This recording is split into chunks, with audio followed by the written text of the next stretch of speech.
आज के इस चुनावी सभा में यहाँ उपस्थित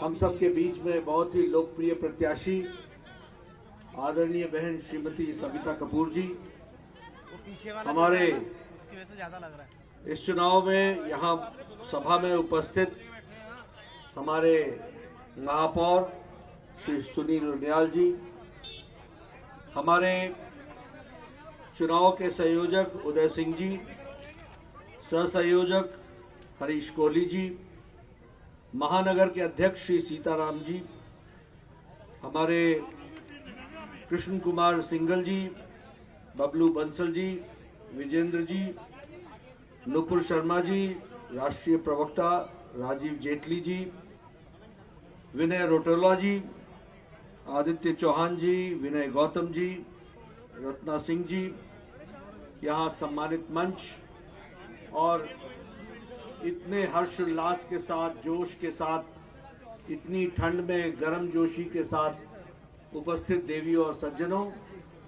मीडिया के मेरे साथी, प्रिंट मीडिया और इलेक्ट्रॉनिक मीडिया के मेरे साथी, आज के इस चुनावी सभा में मुझे आने का सौभाग्य मिला है।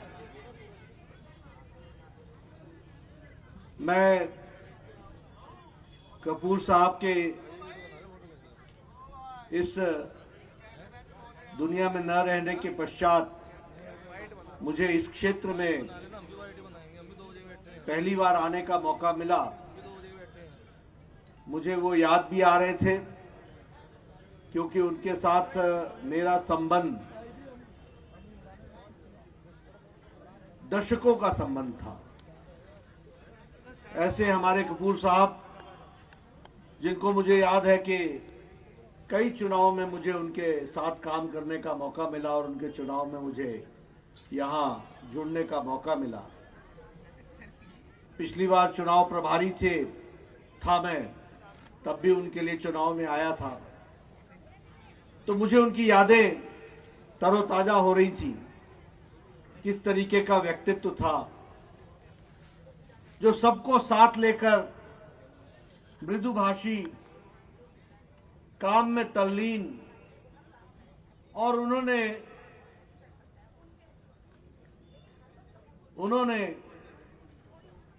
एक नई दृष्टि देते हुए इस इलाके की सेवा की थी। ऐसे हमारे कपूर साहब अब अपने बीच में नहीं हैं। हम उनको याद तो करते हैं, लेकिन सही रूप में उनको श्रद्धांजलि नहीं सिर्फ इस क्षेत्र में चुनाव जिताकर, बल्कि उत्तराखंड में फिर से भारतीय जनता पार्टी की सरकार ला करके हम करते हैं। इस बात का हमको संकल्प लेना चाहिए।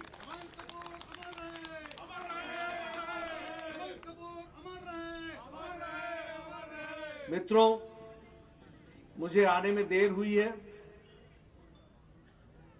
और मैं देरी के लिए क्षमा मांगता हूं।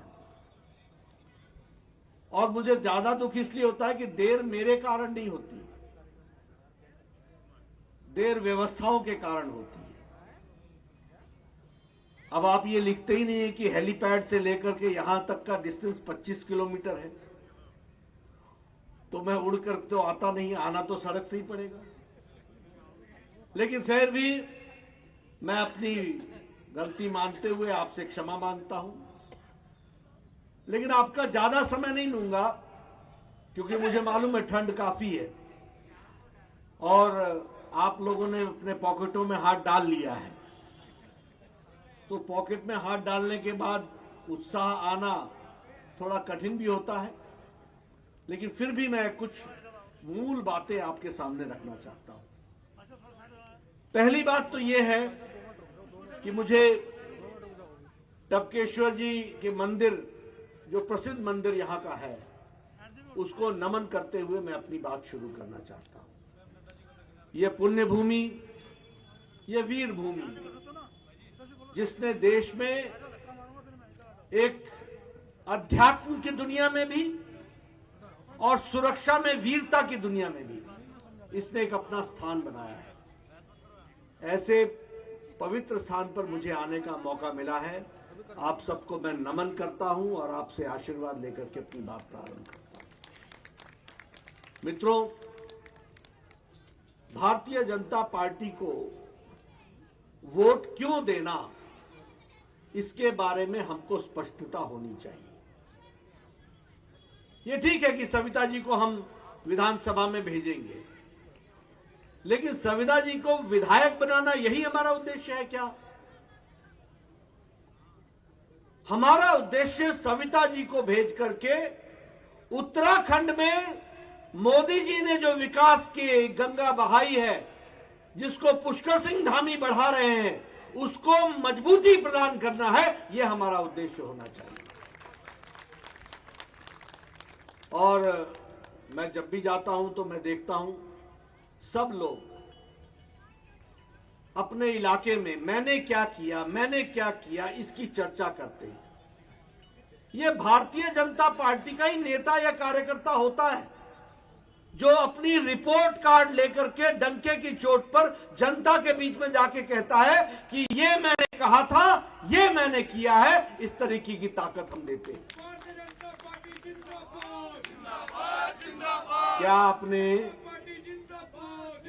क्या आपने कभी किसी कांग्रेसी नेता को सुना है कि उसने कभी आकर के कहा हो कि मैंने ये कहा था और मैंने ये किया है? कभी सुना आपने? ये सिर्फ इलाके को इलाके से लड़ाते हैं, भाई को भाई से लड़ाते हैं, मोहल्ले को मोहल्ले से लड़ाते हैं और समाज को बांट करके, जाति में, धर्म में बांट करके वोट लेने का काम करते हैं। ये विकास का काम नहीं करते। विकास का काम करती है तो पार्टी करती है। विकास को करती है तो नरेंद्र मोदी देते हैं, उसको अमली जामा पहनाते हैं तो पुष्कर सिंह धामी पहनाते हैं। आप देखिए, हमारे स्कीम्स को उठा करके देखिए। क्या जनधन योजना ने गरीब लोगों के विकास में अपना योगदान किया कि नहीं किया? क्या हमारे यहां अगर हम देखें तो क्या स्वच्छता अभियान ने गरीब लोगों को इज्जत घर देने का काम किया कि नहीं किया? कभी किसी ने सोचा था? कभी किसी ने सोचा था कि महिलाओं को अपने दैनिक नित्य क्रम के लिए खुले खेतों में जाना पड़ता है, बाहर जाना पड़ता है? और आपको मालूम है इनकी संख्या क्या थी? 11 करोड़, यानी 11 करोड़ महिलाओं को इज्जत देने का काम किया। तो नरेंद्र मोदी जी ने इज्जत घर दे करके करने का काम किया। आपको मालूम है क्या कि गैस का कनेक्शन 10 करोड़ दे करके महिलाओं को कितना सशक्तिकरण किया गया है? कभी वो कंडा बनाती थी, कभी वो लकड़ी काट के लाती थी तो चूल्हा जलाती थी, लकड़ी के चूल्हे पर धुआं अपने फेफड़ों में लेती थी। आज लाइटर से गैस को कनेक्शन जलाती हैं और 5 मिनट में पति देव को चाय पिला करके उनको उठा करके दैनिक कार्य के लिए आगे बढ़ाती हैं। इस तरीके का फर्क आया है। ये जीवन में फर्क आया है इन सब चीजों का। आधे घंटे में भोजन तैयार करके देती है। और ये महिला सशक्तिकरण का एक बहुत बड़ा तरीका है। आपको मालूम है क्या कि 2014 के पहले 18,000 गांवों में बिजली नहीं थी? आपको मालूम है क्या कि 2.5 करोड़ लोगों के घरों में बिजली नहीं थी? आपको मालूम है क्या कि हमारे यहां पर भी लगभग 2,48,000 घरों में बिजली नहीं थी, जिसमें पुष्कर धामी ने बिजली पहुंचाई है। यह भी हमको याद रखनी चाहिए। यह उत्तराखंड की बात है।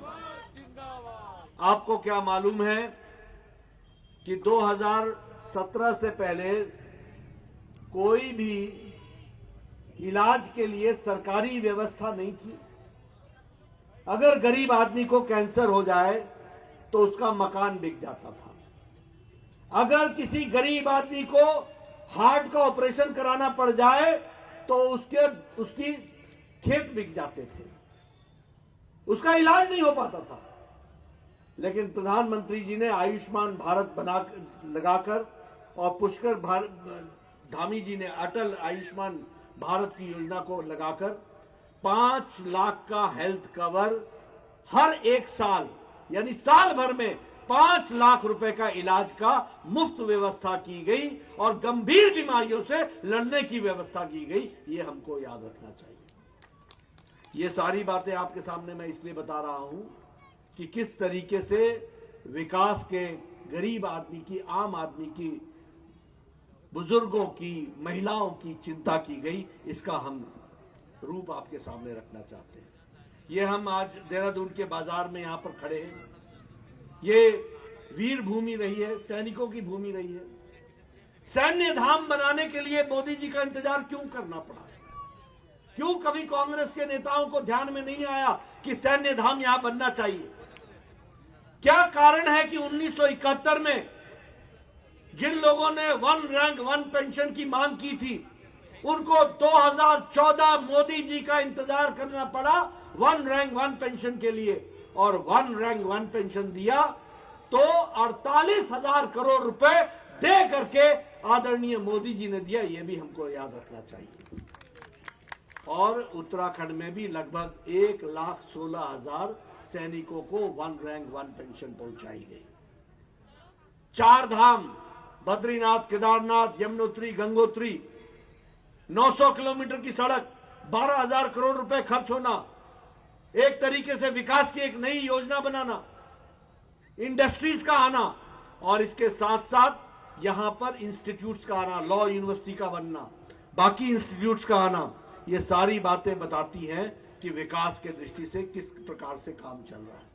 पर्वतमाला में रोपवेज बनाना, और इस बार 60 किलोमीटर की एक साल में रोपवे बनने का निर्णय हमारे बजट में किया गया है, जिसका सीधा लाभ उत्तराखंड को मिलने वाला है और यहां टूरिज्म बढ़ने वाला है। इसको भी हमको याद रखना चाहिए।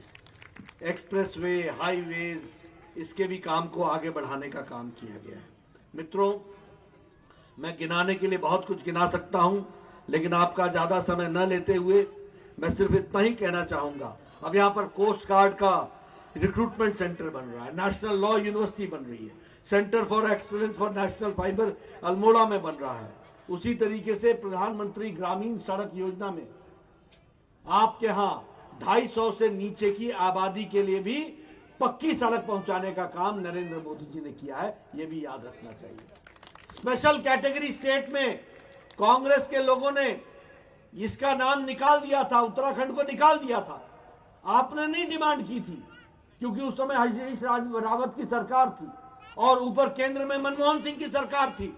जब आपको स्पेशल कैटेगरी स्टेट से हटा दिया था, आपको स्पेशल कैटेगरी स्टेट में लाने का काम नरेंद्र मोदी जी ने किया। और इसके साथ साथ अब उत्तराखंड में अगर 10 रुपए आप लगाते हैं तो केंद्र 90 रुपए लगाता है और आपके विकास में जुड़ता है। यह भी हमको याद रखना चाहिए। मित्रों, विकास की एक नई कहानी आज लिखी जा रही है। आप बताइए, पिछले 5 साल में विकास हुआ है कि नहीं हुआ है? बताओ भाई, युवा मोर्चा वाले, विकास हुआ है कि नहीं हुआ है? ये विकास की कहानी अगर हुई है तो पुष्कर धामी जी, हमारे त्रिवेंद्र रावत जी और मोदी जी के आशीर्वाद से ये पूरा हो पाया है। इसको हमको याद रखना चाहिए। अब बताइए, इसको आगे बढ़ाना है कि नहीं बढ़ाना है? अगर बढ़ाना है तो उसका रास्ता सिर्फ एक है, और वह है कमल, कमल और कमल। यही हमको ध्यान रखना है। संविदा जी को चुनाव जिता के लिए। अब मैंने आपसे कहा ना कि भाई को भाई से लड़ाना इनका मकसद है। अभी मुझे पता चला कि ये अब तुष्टीकरण का जहर घोल रहे हैं। यूनिवर्सिटी के नाम पर, सांप्रदायिक विशेष यूनिवर्सिटी के नाम पर। हरिद्वार की जनता अच्छे तरीके से जानती है ये तुष्टीकरण का जहर क्या होता है। लेकिन ये चुनाव के समय में क्या संदेश उत्तराखंड की जनता को देना चाहते हैं? क्या बताना चाहते हैं उत्तराखंड की जनता को? क्या कारण बना कि चुनाव में आपने संप्रदाय विशेष के साथ तुष्टीकरण को जोड़ लिया और यूनिवर्सिटी के नाम पर कांग्रेस के नेता समाज को खंडित भी कर रहे हैं, जहर भी घोल रहे हैं। और जहां ये धार्मिक नगरी, ये अध्यात्म की नगरी हरिद्वार के लोग तो इसको अच्छी तरीके से जानते हैं। आप बताइए कि कांग्रेस के ऐसे नापाक इरादे जो है उसको आप उसका पर्दाफाश आप करेंगे कि नहीं करेंगे? आप लोगों तक बताएंगे कि नहीं बताएंगे? इनका कोई विकास का एजेंडा नहीं है। इसका समाज में तुष्टीकरण का जहर घोल करके वोट लेने का मकसद है, यूनिवर्सिटी का विषय छेड़ करके लोगों के बीच में झगड़ा पैदा करने का मकसद है और चुनाव के समय में तुष्टीकरण का जहर घोलते हुए इस मंशा को आगे रखने का उद्देश्य है। ऐसे लोगों को घर पे बैठाना जरूरी है और सविता जी को काम देना जरूरी है और पुष्कर धामी को काम देना जरूरी है। वो विकास के काम को आगे बढ़ाए, इसको हमको ध्यान में रखना चाहिए। मित्रों, मैं अंत में सिर्फ आपसे एक ही बात कहना चाहता हूं। मुझे आपके जोश से पता चल गया है कि आपने सविता जी को आशीर्वाद देने का तय किया है, लेकिन हमारा उद्देश्य क्या है कि सबका विकास हो, सबको हम आगे ले चले, सर्वांगीण विकास हो, सभी की चिंता की जाए। अंतिम पायदान पे खड़ा व्यक्ति जिसकी कोई चिंता नहीं करता था उसकी चिंता हो, जो समाज में पीछे छूट गया है उसको इसकी चिंता हो, जो हमारी महिला शक्ति है जिसके बारे में कभी किसी ने चिंता नहीं की उसको मुख्य धारा में लाना हमारा काम है। जिन युवाओं के बारे में कभी नहीं सोचा गया उसको मुख्य धारा में लाना मोदी जी का काम है और विकास के एक नए आयाम में एक नए सपने को पूरा करने का हमारा उद्देश्य है। उत्तराखंड, प्रधानमंत्री जी ने कहा है कि ये अगले दशक का उत्तराखंड है, यानी अगला दशक उत्तराखंड का दशक है। इस बात को हमको याद रखना है और इसलिए मैं आपसे ये कहने आया हूं, आप सब लोग बड़े जागरूक नागरिक हैं, समाज के हर वर्ग से आप जुड़े हुए हैं। यहाँ बैठे जितने लोग हैं ये एक एक अपने व्यक्ति अपने आप में समाज में दृष्टि और दिशा देने की ताकत रखता है। इसलिए मैं आपसे निवेदन करने आया हूं कि आप पूरी ताकत लगा करके भारतीय जनता पार्टी के लिए घर घर में जाइए, संदेश दीजिए, उनको बताइए कि आपका सेवक प्रधान सेवक नरेंद्र मोदी जी आपकी सेवा में तत्पर हैं, लगे हैं। पुष्कर सिंह धामी उसको नीचे जमीन पर उतार रहे हैं। सविता जी यहां पर घर घर में उसको आगे बढ़ाएंगी और उसके साथ हमको बढ़ना हमारी आवश्यकता होगी। आप मेरी बात को जरूर सुन करके आगे बढ़ेंगे। इन्हीं शब्दों के साथ बहुत बहुत धन्यवाद।